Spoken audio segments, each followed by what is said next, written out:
Hello, and welcome all to episode 62 of the Spooky Horror Show podcast. I'm your host, Sean. I'm joined again by Anthony, and as a reminder, this season's list was chosen solely based on the box art. Today we'll be talking about the 2018 supernatural found footage horror film, Followed. But before we get into that, I want everyone to remember, if you want to support us on YouTube, you can like, subscribe, leave a comment. All of that helps with the algorithm and with engagement. You can also follow and rate us on any and all podcast services, which also helps us with visibility and charting. Links to everything are in the description below, or you can just scan the QR code and that'll take you to a link tree of every one of our links. But that out of the way, Anthony, how has your week been? I hate you. I hate when you ask that question. My week's been shitty. It's been shitty and boring and non-productive. Back to you. Well, what do you do at home? You don't have to say anything about work. You could talk about projects you have. I spend the least amount of time at home. Well, I mean, I guess I could talk about my project. I mean, this is weirder because instead of filming on a weekend, we're filming on a Monday. Yes, this is true. So I don't really know what last week was like. Between editing, I'm working on a short film with the kiddo for a competition. Sweet. But that's about it.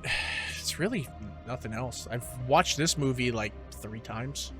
Dude, this is I watched it right before we had the podcast, and I'm perfectly happy about it. And I've seen this movie before. I like it. The wife said, she's like, didn't we see this movie before? I'm like, no. And that's odd that she is starting to recognize these movies. I feel like the acting in this has been leaps and bounds better than everything else that we've seen so far, and that's kind of sad.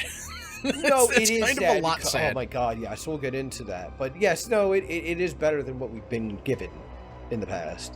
But let's get into some production facts. Producers, I might mess this up. And it's either Antoine Lee, or it's Anton. Is it? It's Anton. Producers Anton Lee, Todd Click, Matthew Ryan Brubaker, and Greg Berlant developed the story together. They based the film's fictional Lenox Hotel on the Cecil Hotel, which is famous for a plethora of death and violence that occurred there, including the well-documented case of Elisa Lam, who was found in the...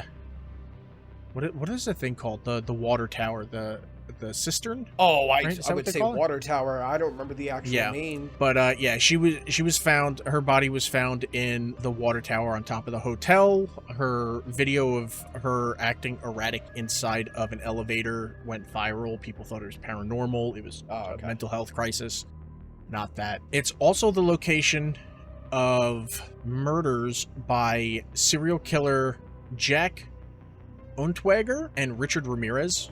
I think that's Night Stalker, I think. I don't remember, though. To accurately depict the realistic personalities, the producers auditioned and then cast Matthew Solomon as Drop the Mic, a YouTuber, Caitlin Grace as Nick, his editor, Tim Dreyer as Chris, Drop the Mic's best friend, and Sam Valentine as Danny. And they were all hired before the script was even written. Once the roles were cast, writer Todd Click then used the actors' specific mannerisms and approach to the characters as guidelines in the script. Okay. That's a good way how to write that. Yeah, Todd Click used the actors' specific mannerisms and their approach to the characters as a guideline for a script. Followed was filmed in 12 days on a 144-page script with 2 separate hotel locations being used to depict the Hotel Lenox, or Lenox Hotel? I don't even remember what the hell they call it. The Wayward Manor Apartments in downtown Los Angeles, and then the Hotel Normandy in Koreatown in Los Angeles. They also filmed in Skid Row, if that wasn't already apparent. Yeah, well, you got that towards the end. Followed had its world premiere at the Burbank International Film Festival on September 7th, 2018, where it won the award for Best Horror/Thriller Feature Film. It was released in select theaters and drive-ins in the United States on June 19th, 2020. It earned a little over $500,000 at the box office and then was released on VOD on September 1st. Based on the box art, what were you expecting from this movie? Honestly, when you look at the box art, I'm starting to slouch.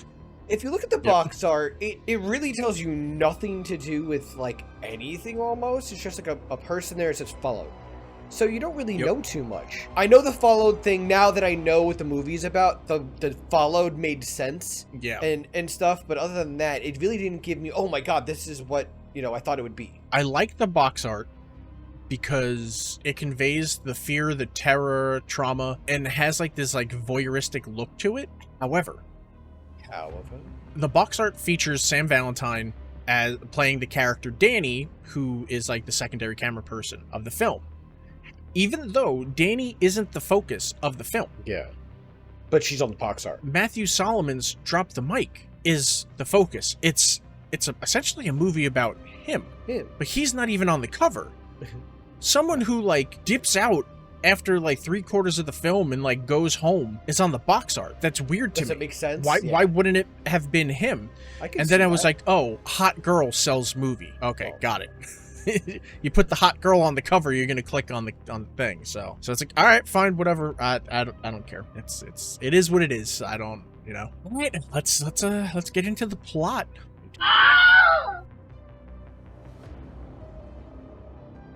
The film opens with Mike holding his camera, looking at himself in the mirror, with a voiceover of Jess pleading with him to just come home. We get a title card telling us that the entire movie is shown through a single screencast recorded by an anonymous person, and authorities pulled it down minutes later. The user views a series of vlogs made by Drop the Mic, a controversial vlogger who disappeared shortly after visiting the Lenox Hotel with a bunch of friends in downtown Los Angeles. The whole time, this unknown user of the computer is repeatedly receiving messages from friends of Mike, most of which the user just ignores. Some of the vlogs the unknown user checks out is Mike's video into a suicide bridge, another one showing his home with his girlfriend, an artist, and nurse, Jess. We also get a look inside. I like that whole entire suicide bridge. Yeah. I was like, oh my god, that was ridiculous. We see a whole bunch, we've seen a whole bunch of films throughout the podcast, and me, especially like the first season, like being like, hey, watch some of these movies. Yeah. Well, we had a lot of we got a couple we got a couple in season 2, but not so much in season 3. Season 4 was just there was like a blind pull right there. We've gotten films where they try to do like YouTube content creator stuff. Oh, and they don't look anything like it. Yeah, and they usually fucking shit the bed. Yeah. There was the God, kill the YouTuber. What the fuck was the British one? Death of a Vlogger. That was not. This movie's title should have been Death of a Vlogger. I'm sorry, if there was any film that should have 7 different fucking names, this one should be Death of a Vlogger. That other movie could have this one follow or something. Yeah. They should swap. Then there was this season, The Wendigo. Yes. The Wendigo is another one where they're all like content creators, but it's the filmmaker has no fucking clue what they're fucking talking about. I think the only one besides now this that we've seen where it's like, oh, they get it, was Deadstream. Deadstream, I think even me and the wife liked, if I'm not mistaken. Yeah. This is a film where his vlogs feel like vlogs you would find on YouTube. 100%. So it's like everything felt so natural, which is weird because at first I was like, oh my god, it's okay, the suicide bridge thing, and he's like making a joke about it, don't jump off the bridge. It was kind of cringy, and I was like, oh, so okay, so he's being Logan Paul with the suicide forest in Japan. Yeah, kind of. It's like, okay. And then there was another one with, I think he was walking around and it was like, oh, the Night Stalker like dumped a carved up body on this street. And he goes over to a trash can and he's like, oh, look, the body is here. And it's like, that's kind of fucking tasteless too. Yes. And everything. That's one of the things that like I really enjoyed about this, that the entire time he's doing all this because he's trying to get more subscribers. This way he can get paid out by the sponsor. Which sounds like the sponsor's name is Hot Topic. Yeah, it gives you a reason why they're constantly recording, why he's doing all this. The turnaround that the videos are getting totally makes sense. And yeah, it's just like everything just felt like a natural fucking course for shit. We also get a look inside his home studio where we meet his editor Nick, super hot, and Mike's best friend and camera guy Chris, who I don't fucking like. Chris, man. I hate in movies like this where you have to have like the religious person who is just honestly like a whiny pussy. Yeah, the bum and everything out. We have Chris when him and when Mike's not taking his fucking sighting when he was a kid seriously. Chris just starts yelling at him, and it sounds like he hasn't hit puberty yet. It's like, stop it! Chris. You have to don't talk to me like that. It's like, why are you talking like that? If you don't have the register to actually be intimidating when you yell at someone, don't fucking yell at them, because you just sound like a joke. Every time he like yelled to be taken seriously, I just was like, oh wow, like no, I don't take him serious at all. It just sucked because every one of these films like these has that religious guy who no one takes serious, and then at the end, he was right, and it's like, we all no, knew he was right in this one. Yeah, but it's like the argument that he has when they're driving downtown to the hotel, and someone's like, oh, look at that gargoyle, and he's like, yeah, it's to keep evil spirits away. Yeah. And the person's like, I think it's for irrigation. No, dick. Like it's like keep water away from the building. He's like, no, it's to keep evil spirits away. It's like, yes, back in the olden times, people were fucking stupid, and they were like, oh, we gotta keep the evil spirits away. The same reason they don't have a 13th floor in elevators. Guess what?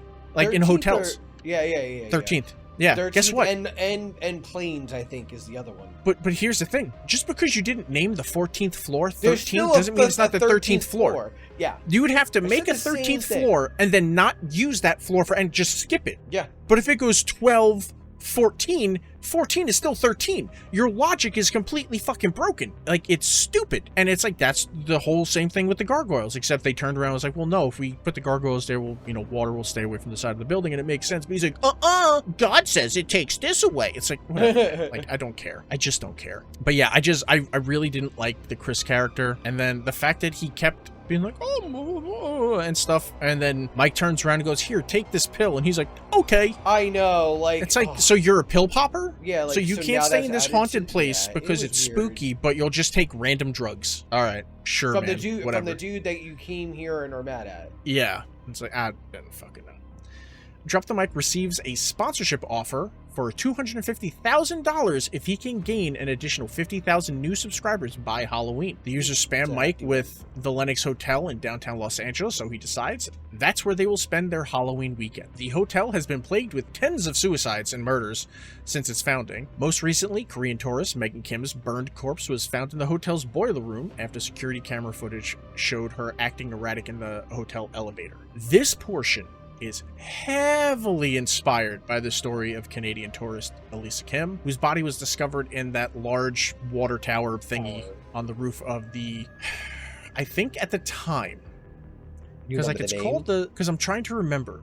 They kept changing their name to get around lawsuits because people kept fucking dying there, and it was bad publicity. So I don't remember if at the time of her disappearance and then subsequent death, it was the Cecil Hotel or if it was the Stay on Main Hotel. That sounds... well, there was a documentary on the Cecil Hotel, but they basically talked about Lisa Kim, who everyone's like, oh, because she's speaking to ghosts, and then she dies. And it's like, no, she was diagnosed like bipolar and shit. Like, she wasn't on her meds. That's what happened. If you look at the way she's acting and you look at the way people that go off those meds act, that's what was happening.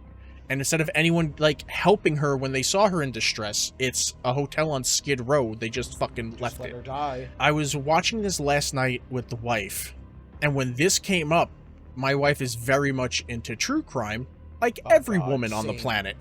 So those things can really get in, man. There was a couple documentaries over the weekend we were, like, glued to. And this comes up, and she's like, they changed the woman's name, right? Like, they didn't keep it Elisa Kim, right? And I was like, no. I'm fairly certain. I'm fairly certain they changed it. And then then they were like, Megan Kim. She's also a Korean tourist instead of Canadian. But yeah, I was just happy that like they took a little inspiration due to all of that's happening, and then worked off the viral marketing, but kept it different enough as to basically not be tasteless. You know? Oh well, yeah. No, there's a way that they can do this, and you just sit there and you're like, I don't know about that. That's bad luck. That's bad luck. Yeah, and then there's this. Mike interviews author Wallace Fleischer, who tells him about serial killer David Olmos, who in this is a serial killer and Satanist who resided in the Lenox Hotel in the 80s. I think he's supposed to be like their version of Night Stalker. Tony. During his outro, Mike mentions that they'll be spending the weekend at the Lenox Hotel, and Wallace tells him he thinks it's a bad idea and that the hotel is not safe. Mike doesn't care. He doesn't believe in any of that spooky shit. This is the other thing. So Chris decides, like, he's not going. He's like, no, I'm not down with this. Mike keeps telling him, asking like why you're like don't want to fucking do it, and Chris tells him the story about one time. Now remember, one time. Never happened again. When he was 10, he was falling asleep and he looked into the bathroom and saw a boy standing there holding a cat. Boy dropped the cat and ran towards him, scratching his face. Nothing else like this has ever happened to him. This is a one-time occurrence. But no. The logical reasoning that he got scratched was a ghost. Yeah. A ghost and its dead cat. Not sleep Swinging paralysis. around, throwing it at him or something? I don't know. Not just a nightmare. He goes, I know it was real. The scratches on his face couldn't possibly be from him sleeping, having a nightmare, and scratching his face. And then this is where Chris's voice gets like to that grating point where he gets like all super high pitched and whiny. He's like, it's like, oh, fucking just why his character wasn't killed so we didn't have to deal with him the rest of the movie is just fucking beyond me. Yeah, he lasted the entire fucking time.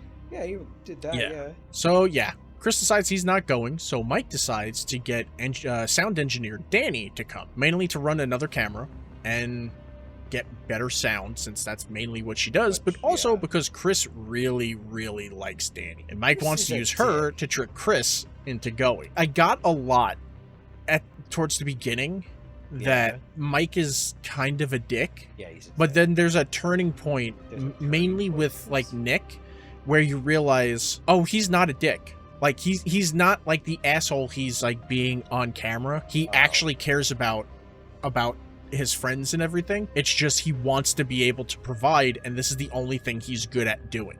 Yeah. So he's trying. The next day, drop the mic. Nick, Chris, and Danny arrive at the hotel, the Lenox Hotel. This is part of where it's like, oh well, Mike is a dick.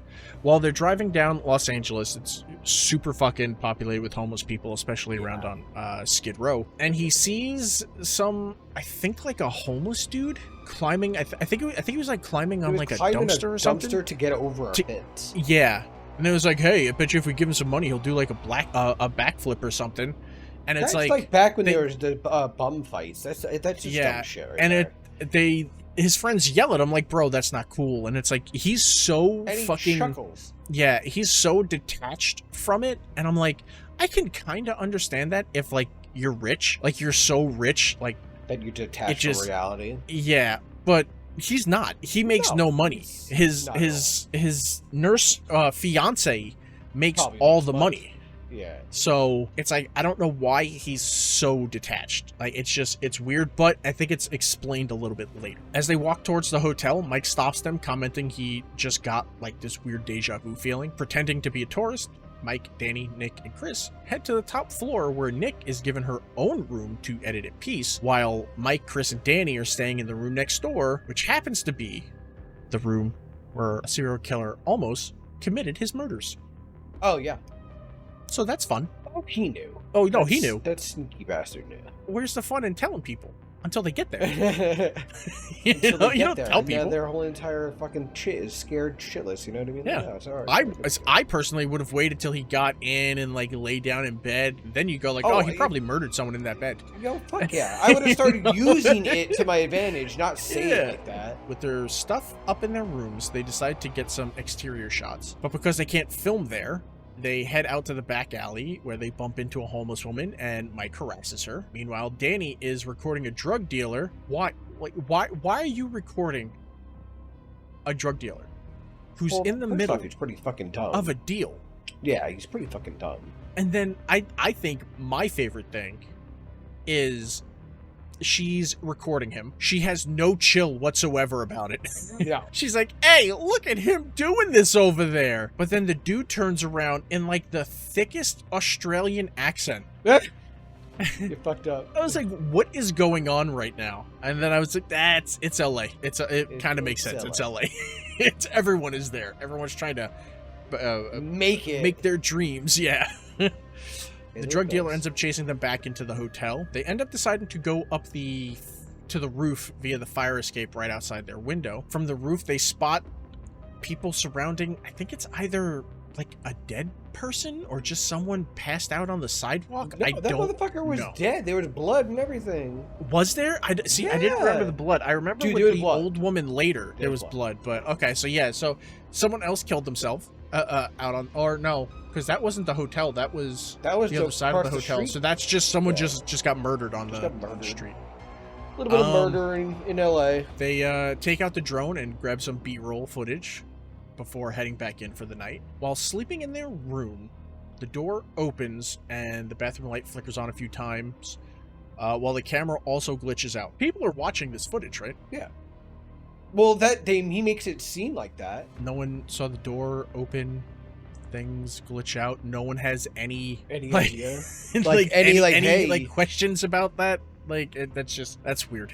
Well, I think that they're supposed to be live, but on top of that, I don't think he's doing like that, like he's live and chatting with them. That just seemed weird that like no one even remotely like looked at it. I can understand Nick is at least seeing it, but like when you wake up in the morning, if you're like, oh man, nothing happened, wouldn't you look at something to be like, hey, did something happen? Just like skim through the stuff real quick.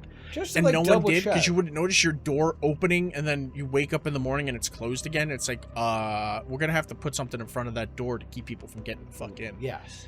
But you would think that that's how that would work, but no. The unknown user answers a few messages from some of Mike's friends with just a smiley emoticon, I think, right? When it's the actual like not the emote, it's an emoticon. Oh yeah, when he types it out. Before uploading a new video to drop to Mike's website. On the second day, Mike and his crew head to the basement where they can't get into the boiler room where Megan? I don't remember what, because I almost called her Elisa and that's the wrong person. Where the woman in this that disappeared, her body was found in the basement, burnt in the basement. She's so unimportant to the story that I know more about the actual person than I do this fake made up alternate version of her. But yeah, so they can't get in because everything's locked, but they can squeeze the drone in. So they do that and they send it through, but as it's heading towards stairs that lead down, I think those stairs lead down to possibly the boiler room. I think that's where they were heading with it. Yeah, until that guy came. As it's heading down there, it seems like it gets hit and it becomes unresponsive. So Chris, again in his whiny voice, starts, we gotta get it back, I gotta return it. When they are startled by... Well, it is a pretty expensive thing. Yeah. But it's like, why are you renting being a bitch about it? Why are you being an asshole? Well, but no, but like I'm assuming he rented it. Yeah, that's what it sounds like. You're not making a whole lot of money on this, so I doubt fucking what's his face Mike is paying you for it. Well, supposedly he told them that he was getting 300. Yeah, I think it was. And he bribes him again for. Yeah, because I think its scale is 300 plus an extra 2 for each of them, which is great when he's. Supposedly going to get like, what was it, like 150,000, 250,000, something like that payday. Yeah. And he's like, I'll give you each 500. It's like, what? But yeah, they are startled by security guard Tony. He catches them in the act, but is revealed to be a big fan of Mike's and promises to give them a key to the basement. I thought that was cool. Yeah, the next night, because there was some sort of conference for them. When asked if he has the inside scoop, Tony tells them, well, he asks them if they know about the elevator game. They don't. So he tells them to Google it and basically pay really close attention to Megan Kim's video. Back at the room, Mike looks up the elevator game, which is basically one person enters an elevator alone, presses floors in a very specific sequence, and if all goes well, they enter another dimension or something. I don't know. Something to that effect. To perform the Korean elevator ritual. enter the elevator of a hotel that has at least 10 floors alone on the first floor. Then, in order, you go to the 4th floor, 2nd floor, 6th floor, back to the 2nd floor, then to the 10th floor, and then finally the 5th floor. On the 5th floor, a woman is supposed to enter, but you do not look or speak to her. Press the 1st floor button, and if the elevator goes down to the lobby, then you get off as quick as you can and don't look back. That's it. You're good. If it goes up to the 10th floor, exit, and a woman is going to ask, where are you going? You are not supposed to answer her or even look at her. Then apparently you're transported to another world. I don't understand how that correlates to anything. Because it's like, if it goes to the 1st floor and you get off, shouldn't it be there that it says, where are you going? Dude. None of it made sense. It was the dumbest thing I've ever fucking heard. Yeah, it's just, I didn't really understand it. I don't even really know if it's real, but it's whatever. Mike notices in the video, Megan pushes the buttons backwards, so he guesses Megan Kim attempted the ritual and then tried to do it in reverse to, like, undo it or something. Mike plays the elevator game alone, and everything seems normal until he gets to the 5th floor. The door doesn't seem to want to close, and nobody's entering the elevator with him. I think at this point, it doesn't close. He hits the 1st floor, it doesn't close, and then he just starts hitting every button. And then he looks out again, and that's when he gets startled by, I think, the maintenance guy. Yeah. And you catch a hand back there. You catch a glimpse of a hand in the door. So that thing never came out and went into the elevator. But then in the elevator, someone's there. Yeah, he's there. It doesn't get in it with him, but it appears. The lights go out. And, like, all hell starts to break loose in there. What floor does he get off at? I don't know, because he kept fucking pressing buttons, and you kind of lose track of it, yeah. Because I don't think he went to the 1st floor. I don't know if it went to the 5th floor. Wait, no. But he's on the 14th floor. Wait. No. Doesn't he end up going to his floor that they're on, and he tries to go to 1428, and then when they open the door, he's like, I was just on the 4th floor. Isn't that it? No. That's later. That's when he's chasing. Okay. So it's like, yeah, after you press that, you're supposed to either go to the 1st floor in the lobby, or you're taken to the 10th floor. If you go to the 1st floor, you just get off, you don't even acknowledge it, and you go about your day. If you go to the 10th floor, that's when you're supposed to go to, like, another universe. But yeah, it never shows us where he went, because he pushed the 1st floor, like you're supposed to go back down, and it doesn't do anything, and then he just starts pushing a whole bunch of buttons. And then the scare happens. So I don't know if we ever saw where he went. Right? Yeah, that's a good point. Back in the room, he shows everybody it, and he's like, check this out, this is cool. Chris wants to get the fuck out of there because he's pussy. Danny, I think, is kind of fine with it. She thinks it's, like, kind of cool, but I think she thinks Mike paid a lookalike, and he's like, I didn't. It's like, did you guys do it? That? No, yeah. Because none of them did that, he assumes it's just an obsessed fan, and kind of just brushes it off.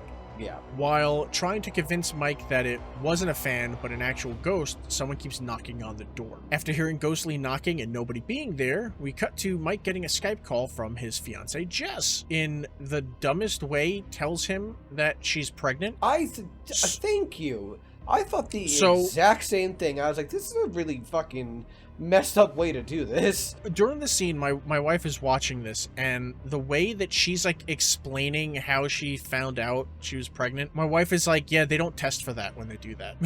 It's like, that's she's like, and now, like, working in the medical field, watching anything that has to do with medicine, oh dude, you're ruined. Just drives her up a fucking wall because it's all wrong. Yeah. That's the same thing with me with EMS shit. It's like, what the fuck do you... They don't do that. That's not even practical. Yeah. So it's like, when she's talking about, like, oh, I had to do this thing, and they tested my blood, and they found pregnancy fucking stuff. Oh, my God. She's like, she just looks at me, and she goes, I'm done. Test are you fucking and I was like, what? She's like, they don't fucking test for that when they run that test. That's not something that they do. And I was like, I don't know, man. Relaxing. After finding out that he's going to be a daddy, they start hearing noises coming from the vents.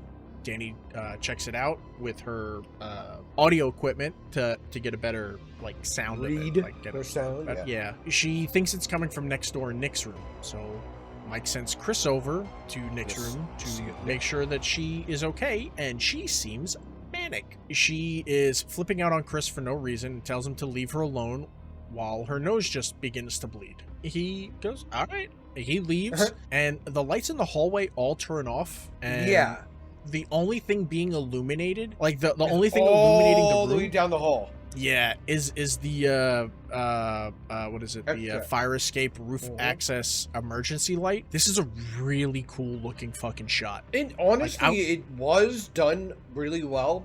And I was a little confused at first. I was like, is he talking to one of his friends? And then when you realize it, you're like, oh shit! And say, nope, nope, Yep. that is not something that's alive. So yeah, as Anthony was pointing out, at the end of the hall in the darkness, you can see a figure laying on the ground. They slowly start to get up, and Chris is calling out to it to be like, hey, you okay? You had a little bit too much to drink, like whatever. And then the person like stands straight up and then just tilts their head back, and their head just like fucking flops backwards like it was lopped off or something. It was really fucking gross. It was cool. Chris runs back to the room, banging on the fucking door to be let in because he has Nick's key card, but not the one to his own room. Everyone empties out into the hallway and notices that the window to the fire escape is unlocked, so they head up to the roof.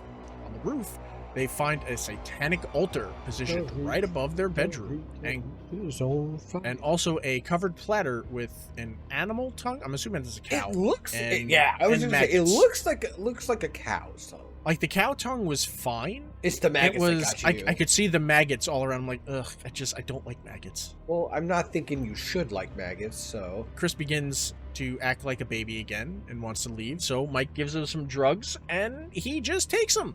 Yeah. Even Nick goes, I don't think that's a good idea. He takes it anyway, and I'm like, all right. Like I don't. Whatever. Like I'm not gonna fault. I'm not gonna be that person, but yeah. I don't think this is a good idea. And it's like I said before about Mike, how at first you're just like, oh god, he's kind of a fucking like asshole like and shit.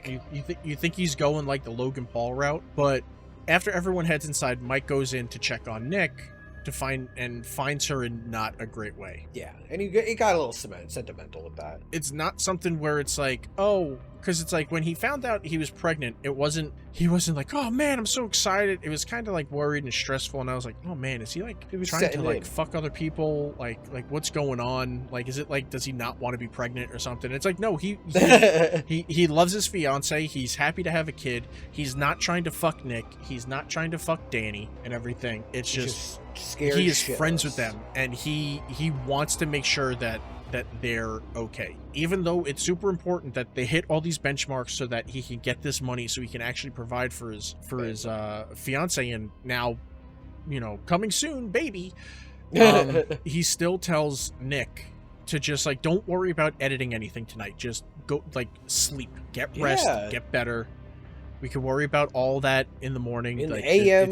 It's not that important. We're clearly having some shit going on right now. Let's take a good siesta, regroup. Yeah. So it's like he cares about his friends. Even though he's still trying to accomplish his goals, he still wants to make sure his friends are okay.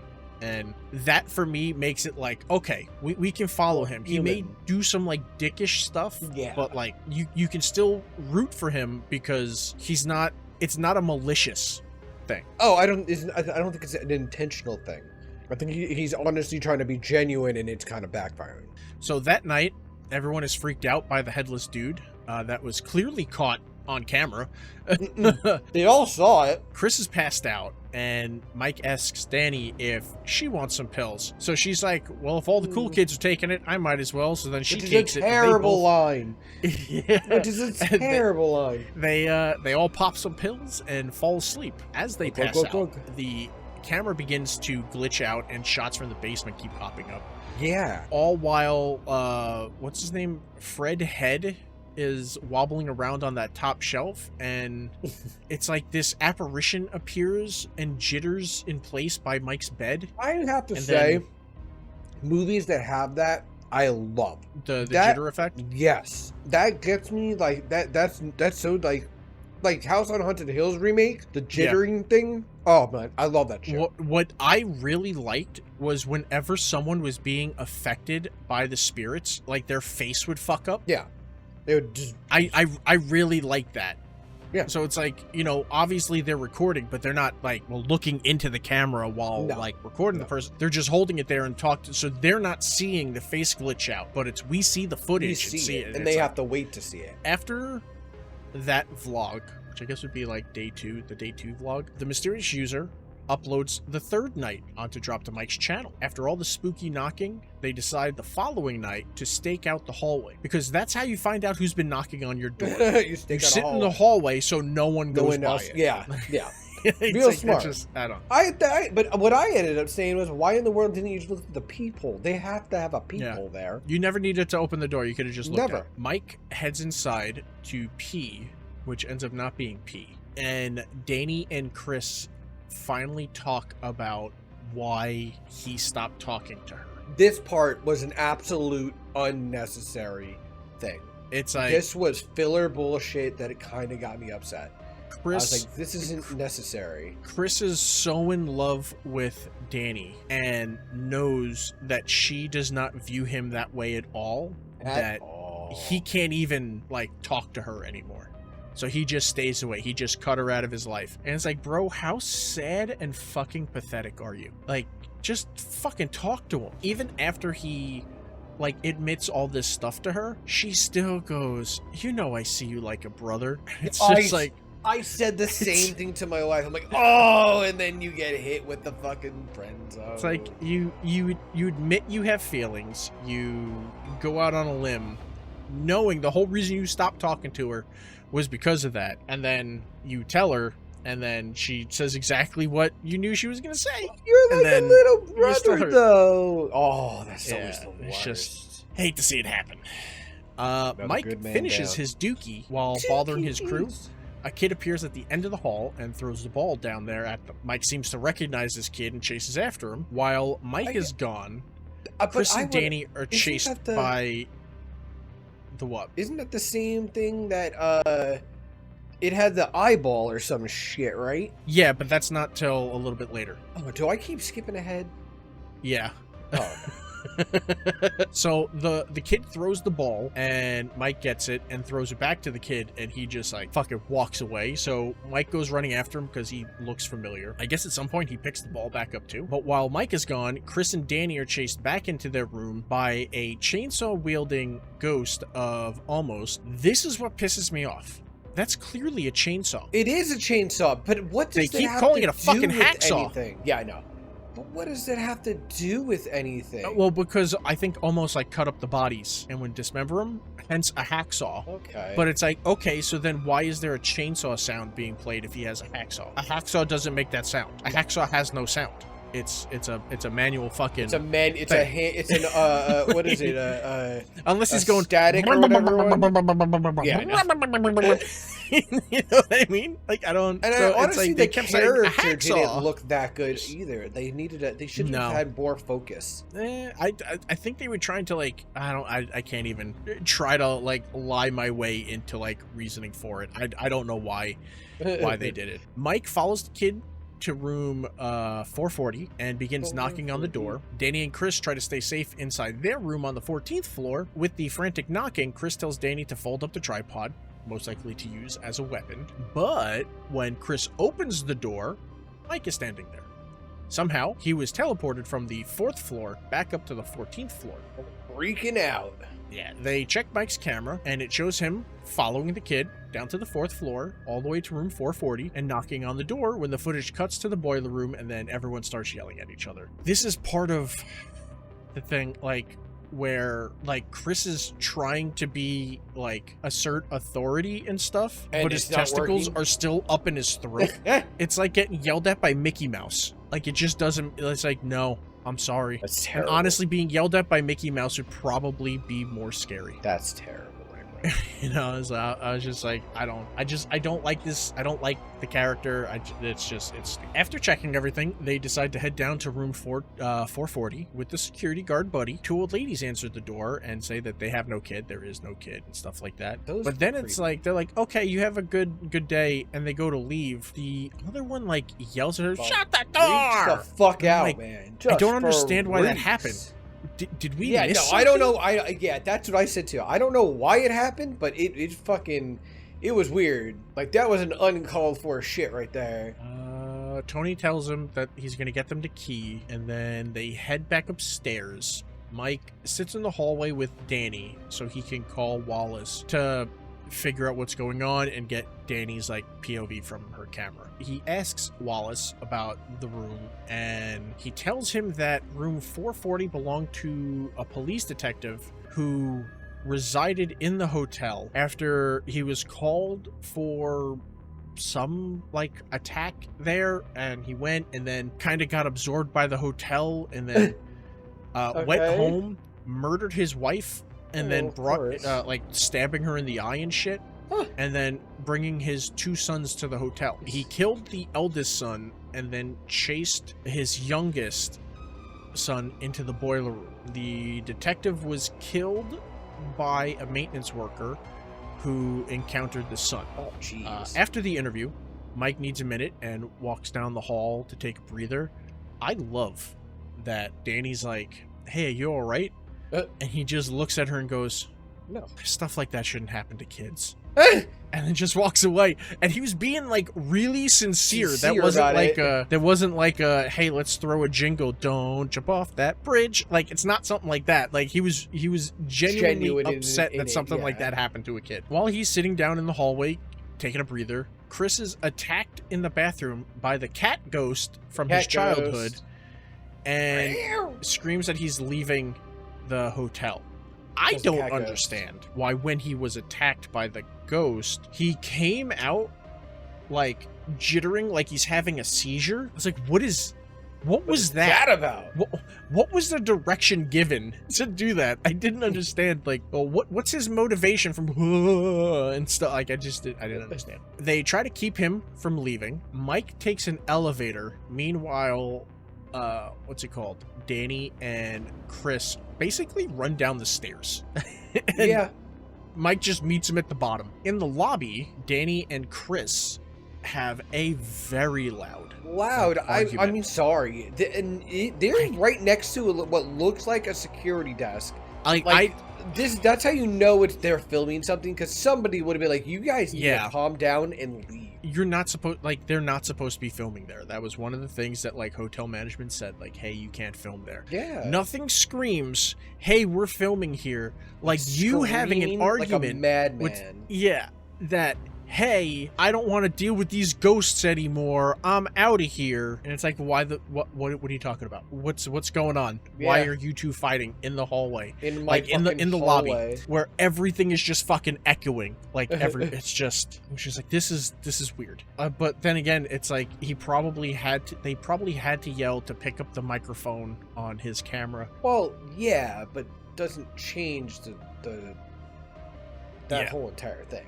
Mike never goes down to stop him. He stays up on that, just outside the elevator, like filming them like a fucking voyeur. Even though they couldn't convince Chris to stay, Mike does convince Danny to stay after revealing that he was an adopted child. Which was weird. And this is where I was like, outright. Yeah. I was like, what is, okay.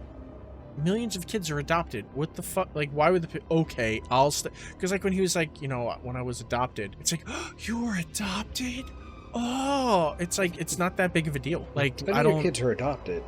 Thankfully. Yeah, but he reveals that, you know, since then, like, since he was a kid and being adopted, he enjoys seeing, like, weird and disturbing stuff. Not like in I'm a jerk off or, like, I want to do it sort of way, but in more of a way that it doesn't bother him like it does other people, and he can clearly tell that there's like some sort of a disconnect. Apparently, he was told that as a kid with his birth mother, he saw something really fucked up and he hasn't been right since. They end up heading across the street to grab something to eat. While eating and recuperating, they're accosted by a man in a mask. They eventually get him to leave, and they head back to the hotel. That mask dude was kind of fucking weird. When you're sitting at a diner and some dude just fucking walks up to you and is just like fucking staring, it's like, yeah, all right, that's you can go away now. You can calm the fuck down now. Simmer down. But yeah, so they head back across the street and they see that one of the elderly women jumped to her death from their room in 440. But seeing the elderly woman's suicide, Mike tells Danny that something's wrong. Like, this doesn't feel disconnected like all the other shit. Mike notices the masked man, and him and Danny run back into the hotel, where they are chased by this drug dealer that they filmed earlier. We don't know at first that it's the drug dealer, but I would assume that the drug dealer was filmed he's going to try to get to them. Okay. I just feel like he's Yeah. on camera. He probably wants it, you know? The elevators don't seem to want to open fast enough. Mike tries to confuse him by hitting a floor and then getting off at another floor and then basically zip-zapping through like all the floors to get up to theirs. I think he bumps into someone and drops his key card, but still runs through there. He doesn't stop to pick up the key card. He drops But it, how's he and getting sees in it, he it? drops it, and keeps running. Yeah. But then she's like, I can't get in. So he goes, I dropped it. And he has to run all the way back, gets the card from another person in a mask, and then runs back, noticing that the dude is like at the top of the steps. As they're trying to get in, Chris comes out of nowhere and just tackles this dude, rescuing them, rips the mask off the dude. They see that it's the drug dealer. It's at this point, Tony comes running down the hall and chases the dude out of there. He Says he went on a fire escape. yeah, something like that, which means wouldn't he just like leave and then come out, like leave that way and come in another way? I think they would. Right? He'd have to, but he might not be able to get down there fast enough. This completely traumatizes Danny now, and she decides to leave with Chris. Leaving. I guess he's finally gonna get the just girl. him. So no, it's Mike and Nick. He goes to check on Nick, stops her from jumping out the window to her death. She was already going nuts. You saw it. Yeah, he calls her parents and gets her out of there and returns a delirious Nick to her mother and sister in the lobby. Now he is all alone in the hotel. Just calls him and tells him that she had a bad dream and that he needs to come home. He knows this isn't safe and he just needs to leave. He needs to leave and come home. He tells her, though, that he needs to finish this so that he can provide for her. But she tells him she doesn't care. She just wants him home. She'll work all the overtime in the world. She just wants him home. He basically just tells, like, no, like, I have to do this. I have to finish this. I'll be home later. So now, sitting alone in his thoughts in this dark room, the key is slipped underneath his door, and he decides to psych himself up to head down to the basement because this is going to be scary. There's a lot of mannequins down there. There is a But this weird is a amount hotel. of mannequin. Yeah, It's a weird hotel. about it. It's not a department store. Why are there mannequins? Yes.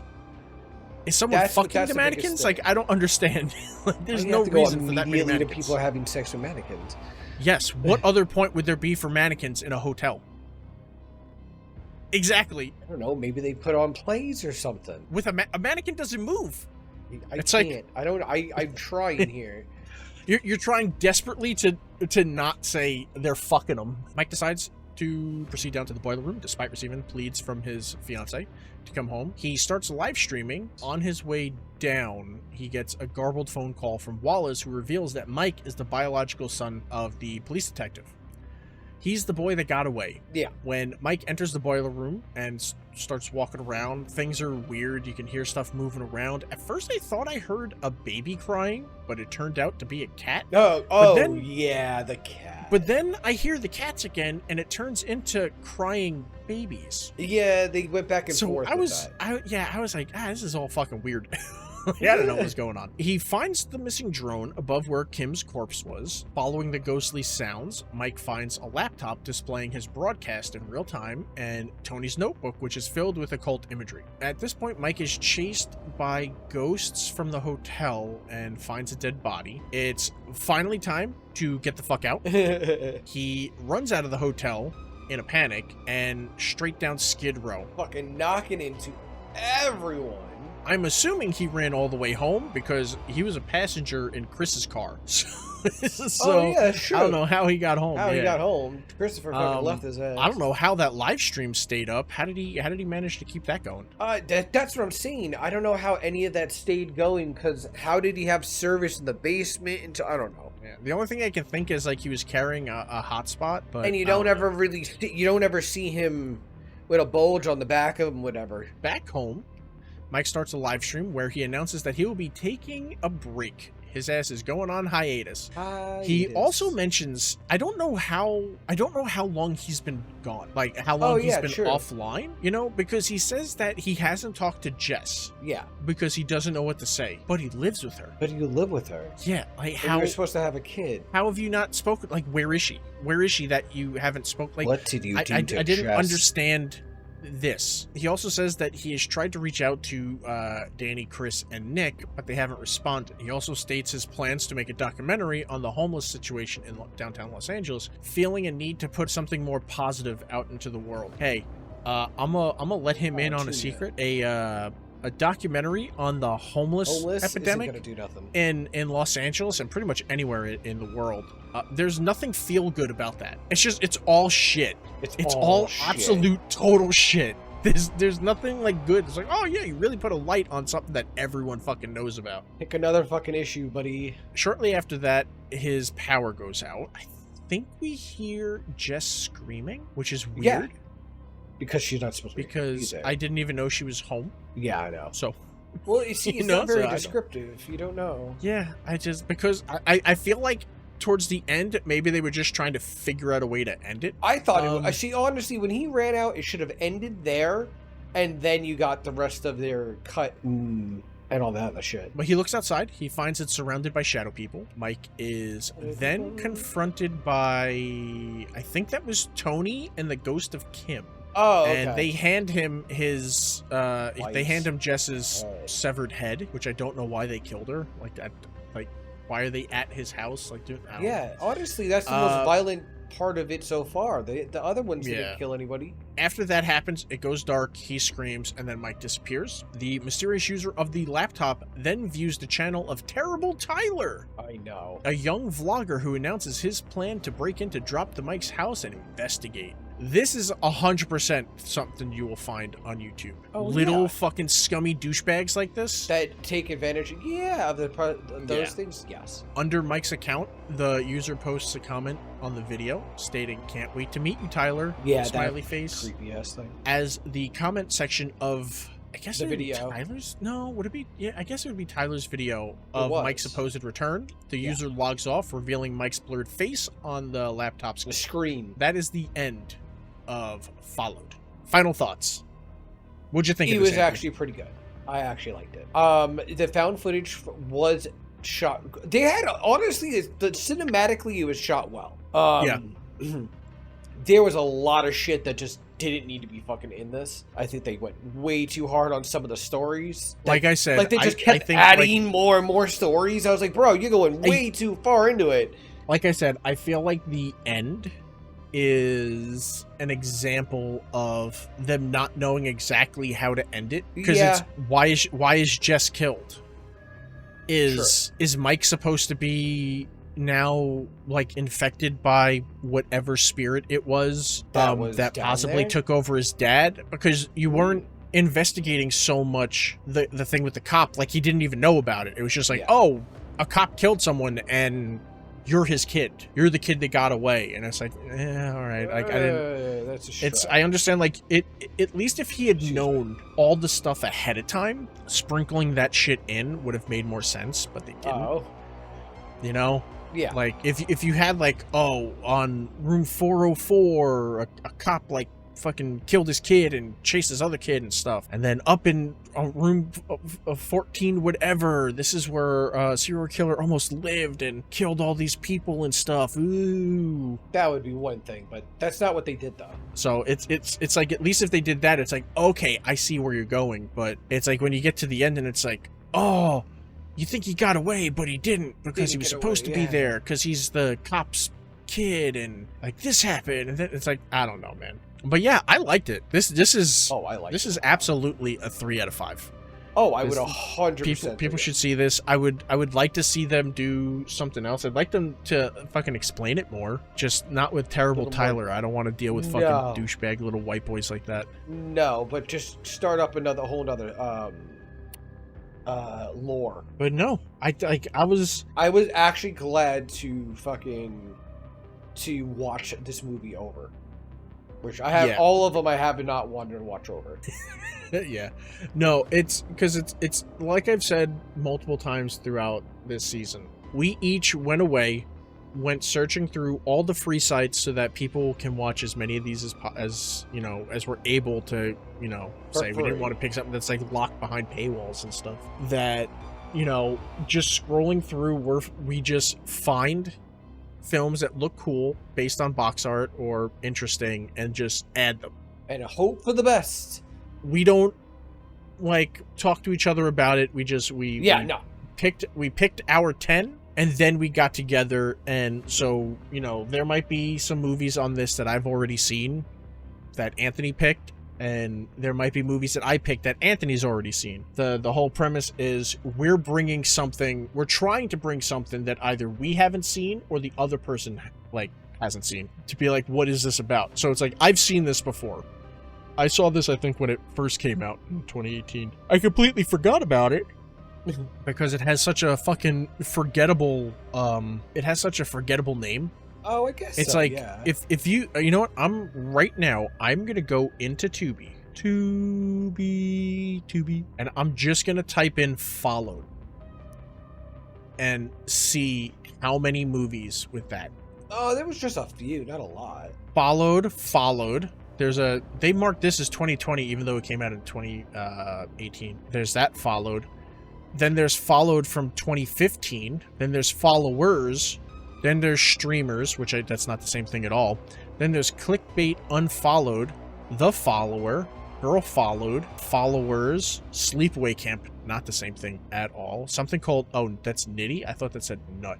Hashtag Follow Me. Then that follows. Hashtag Follow Friday. There's like a whole bunch of things, and it's like, okay, well, let's go. Oh, that's Danny. I would have never thought that that's Danny, because that kind of looks like the hot chick from the Teen Wolf TV show that ended up in the Ouija board, I think. The Ouija board? Yeah. I don't remember her name. But yeah, she was in the Ouija board movie. I think she like died in like the first like fucking whatever movie. She was like the catalyst, because like I think she was like the biggest name out of everyone, out of all of them in it. If they had like dropped the mic or anything that said drop the mic, I would have immediately been like, oh, I've seen that movie before. But they didn't. It's just a random picture of a hot girl screaming, and it's like you don't really idea, yeah, can pull shit from it, you know what I mean? But yeah, so that was Followed. Ooh, next week is Plank Face. Oh, that's God, I'm weird. Yes. I can't wait to see that one. But yeah, this definitely 3 out of 5. Like, this is something people should watch. It's not great. It could be better. They needed to stick the landing a little bit better. But it was still fun. It was still a lot of fun. Oh yeah. So yeah, next week is Plank Face, which is going to be a weird one. It looks not great. I'm just throwing that out there now. Hopefully, we'll be pleasantly surprised. I don't know. To be honest, I really don't know. But that is it for tonight. Thank you all for stopping by the Spooky Spooky Horror Show podcast. Yeah. Remember, like, follow, subscribe on YouTube. Follow, rate us on your favorite podcast service. And we will see all of you next time. Next time.